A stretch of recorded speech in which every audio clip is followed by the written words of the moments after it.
दोस्तों, जानवरों के साम्राज्य में कई भयंकर शिकारी हैं जो अपनी ताकत, गति और चालाकिता के लिए जाने जाते हैं। इन शिकारियों में दो परम शिकारी के रूप में खड़े हैं, बाघ और ध्रुवी भालू।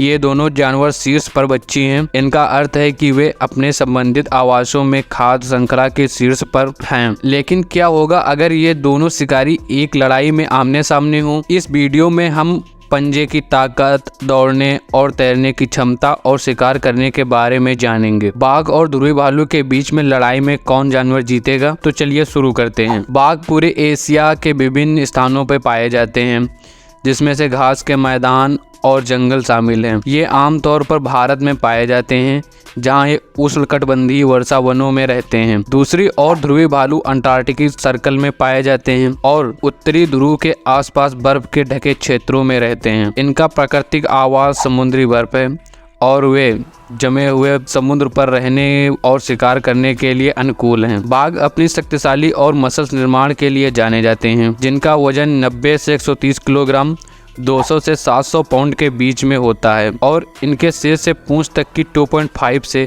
3.5 मीटर 8 से 11 फीट की लंबाई होती है। उनके पास एक व्यक्त सिर होता है और शक्तिशाली जबड़े होते हैं, जो कि शिकार को जल्दी और कुशलता से मारने के लिए बने हैं। ध्रुवी भालू विशाल जीव है। इनका वजन 600 किलोग्राम 1300 पाउंड तक हो सकता है और लंबाई 3 मीटर 9.8 फीट तक हो सकती है। ये बाघों की तुलना में बड़े होते हैं और कठोर बर्फीले वातावरण में गर्मियों के संरक्षण के लिए डिजाइन किए गए हैं। इनके पास बड़े पंजे और फार के ढके हुए हैं, जो उन्हें बिना फिसले बर्फ पर चलने में मदद करते हैं।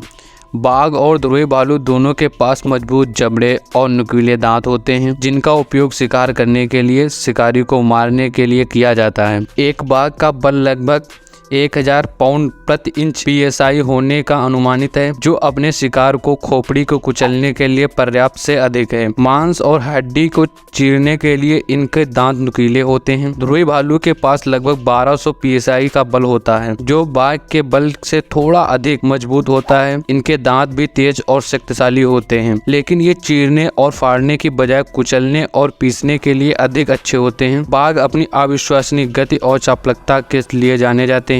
ये 65 किलोमीटर प्रति घंटे यानी कि 40 मील प्रति घंटे तक दौड़ सकते हैं और तेजी से मुड़ने या अचानक रुकने के लिए सक्षम हैं। ये अच्छे तैराक भी होते हैं और पानी में शिकार करने के लिए भी जाने जाते हैं। बाघ अपनी बहुत बड़े शिकार जैसे हिरन और यहाँ तक कि पानी में भैंस को भी नीचे गिराने के लिए जाने जाते हैं। ध्रुवी भालू बाघों की तरह जमीन पर तेज नहीं होते हैं, लेकिन फिर भी वे अविश्वसनीय रूप से शक्तिशाली होते हैं। ये 40 किलोग्राम प्रति घंटे की स्पीड से यानी कि 25 मील प्रति घंटे तक दौड़ सकते हैं और पानी में लंबी दूरी तैरने के लिए सक्षम हैं। ध्रुवी भालू अच्छे तैराक होते हैं और पानी में सील शिकार करने के लिए भी जाने जाते हैं। ये अपने शिकार तक पहुंचने के लिए बर्फ में तोड़ने के लिए अपने पंजों का उपयोग करते हैं। एक बाघ और एक ध्रुवी भालू के बीच में लड़ाई का विजेता का निर्धारण करना कठिन होता है। दोनों जानवर अविश्वसनीय रूप से शक्तिशाली हैं और उनके अद्वितीय फायदे हैं। हालांकि उनके आकार और ताकत के आधार पर दोनों